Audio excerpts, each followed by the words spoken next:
It's that time again. It's time for another episode of Dr. Movie. I'm burning up the highway this morning. It's probably not morning for you when you're listening to this, but whoa, look out, little rabbit. So, yep, come back to put another installment in of our Ghoulies franchise, and we are currently on number 3. Ghoulies 3. Come on now. Ghoulies 3. Ghoulies Go To College. Yeah. From 1991. Yeah, let's not waste any time here. Let's just go straight into a synopsis if I can find one here. I will say, if you look at the title on here when you pull it up, it says horror/comedy horror. And, yeah, that I guess they got that right. Let's see. Professor Ragnar releases the 3 furry monsters from their comic book prison and uses them to stop Prank Week, wreaking havoc on the canvas. Yeah, that's a lot more detail than I expected, actually. This movie is kind of like, I don't know, kind of like your significant other for the most part, where you're like,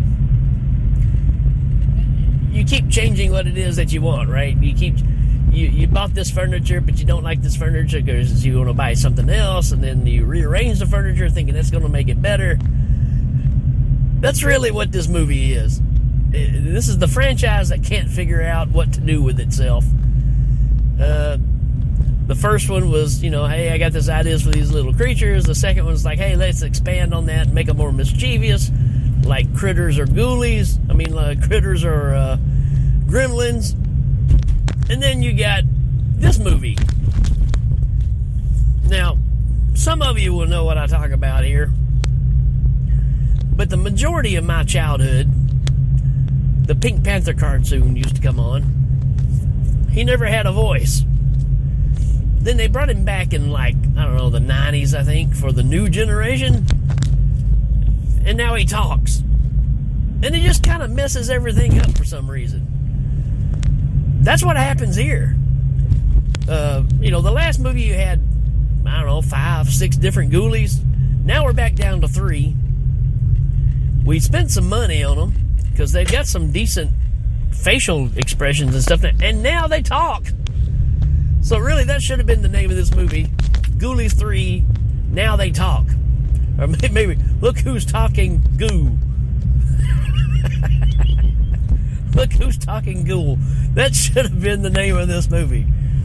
Because that's really the only thing that you kind of walk away with is just how annoying they can be. Because all 3 of them are like, they're all like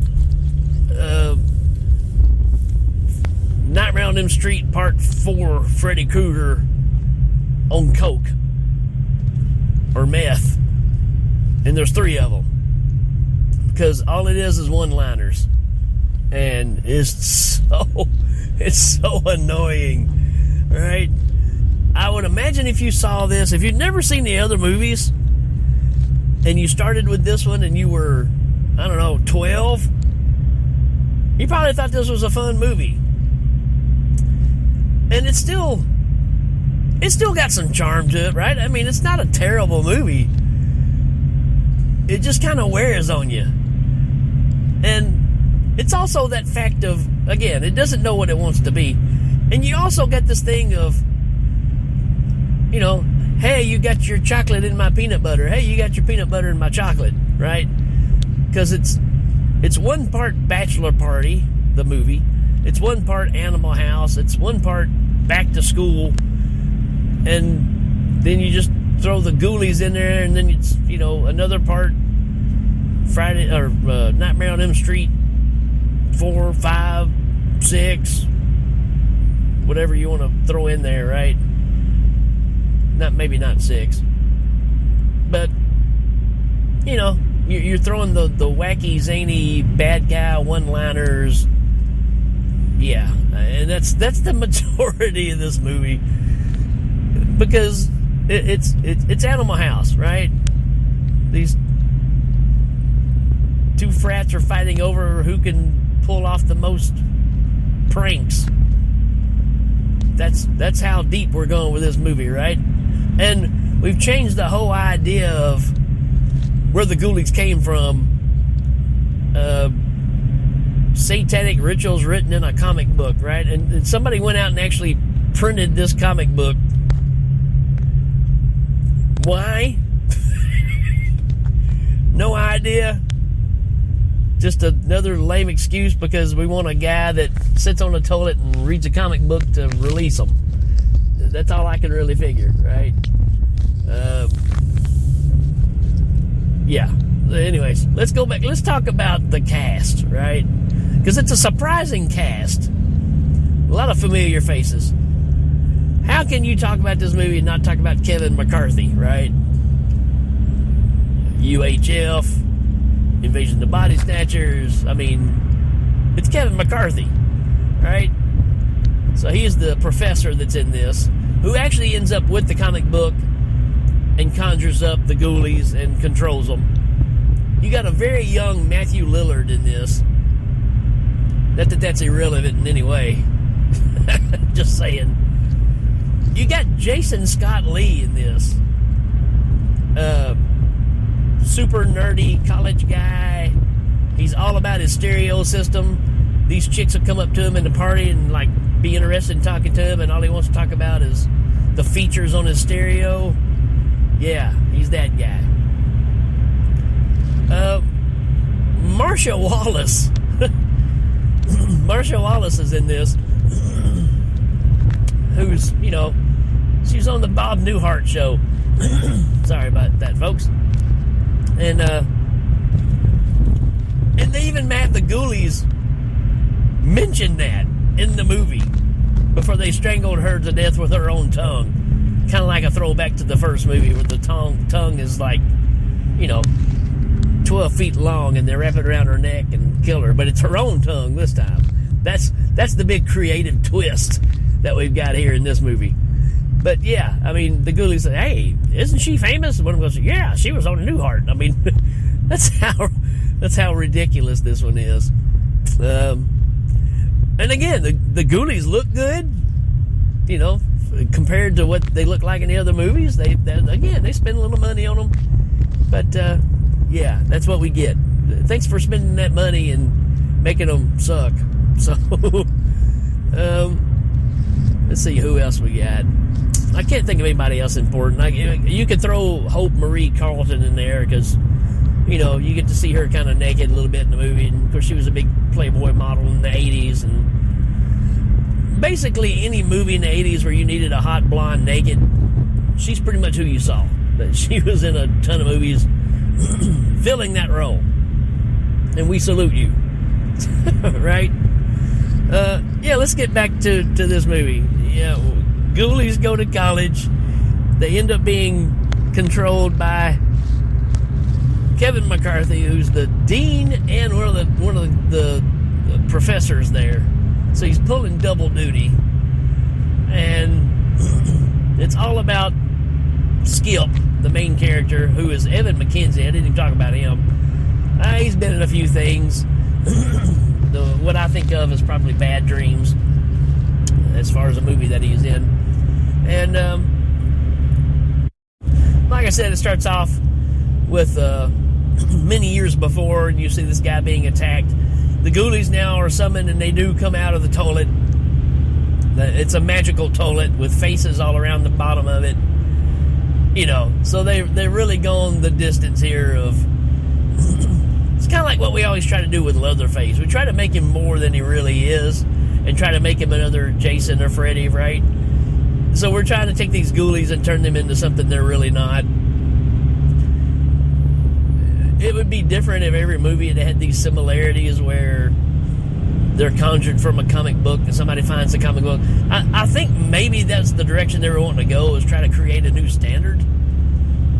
And, forget the first two movies. This kind of picks up right here, and we go this direction, right? Yeah, it's not great, folks. It's really not.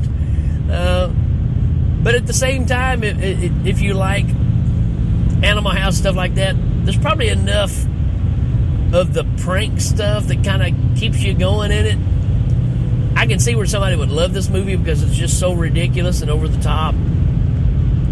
But again, they can't really make up their mind what they want this Ghoulie franchise to be. And this one just kind of makes you go, come on, y'all. What are y'all doing? But yeah, it's all over this stupid gesture hat, prank hat that these two frats are fighting over to say that they're the best prankers, I guess. We even have a night where there's a panty raid and the girls are even prepared for it. It's just, I don't know, man. The Ghoulies get summoned up and they're in the frat and they drink all the beer, and it's like 1,200 cans of beer, some stupid thing like that. And of course, they're singing 99 bottles of beer on the wall. I mean, it's just every cliche that you can fit into one movie, the Ghoulies pretty much spit it out in this one, right? I really don't know what else to tell you about this one. I really don't. I don't know. It's everything that's every frat movie that's ever been made rolled into one. Kevin McCarthy's character gets kind of power hungry and wants Skip killed because he can't stand all this prank week because it's ruining the college, supposedly. Why does he care, right? As long as they're not bothering him, why does he care? Again, it's just kind of lame excuses of reasons for things to happen, right? Anyways, Kevin McCarthy ends up, the powers switch, and he gets attacked by the Ghoulies, and he melts into this puddle of ooze. And when he comes back, he's got a ghoulie in his chest. His whole chest is like a face of a ghoulie, which I guess is supposed to be the main demon. I don't know. Don't really matter. But anyways,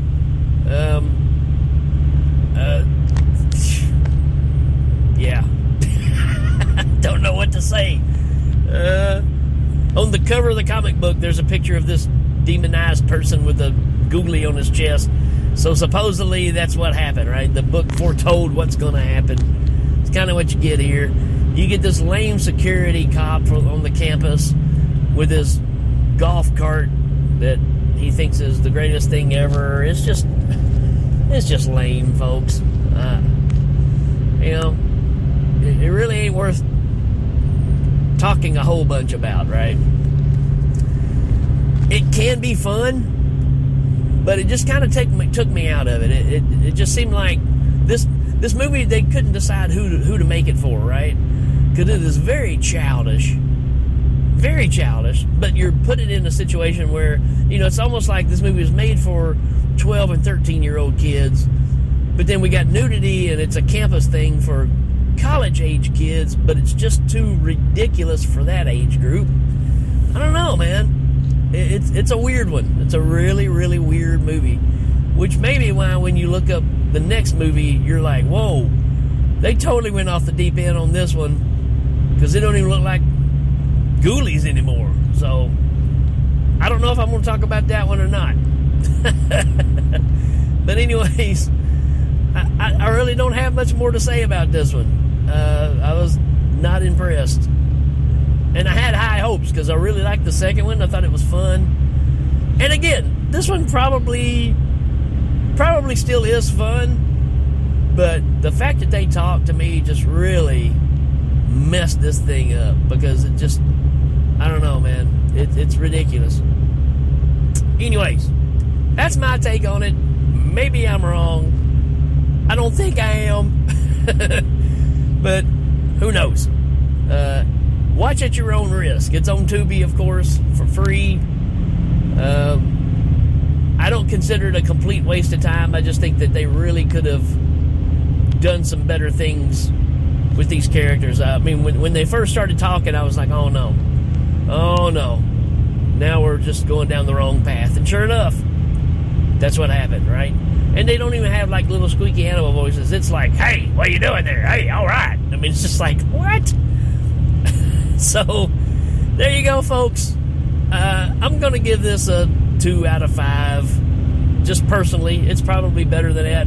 I think the Raiders IMBD was more like dead in the middle or whatever, but I just didn't really enjoy this one. So there you go, folks. That's it for me on this one. Let me know what you think.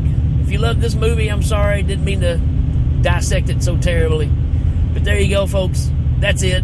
And we will check you later.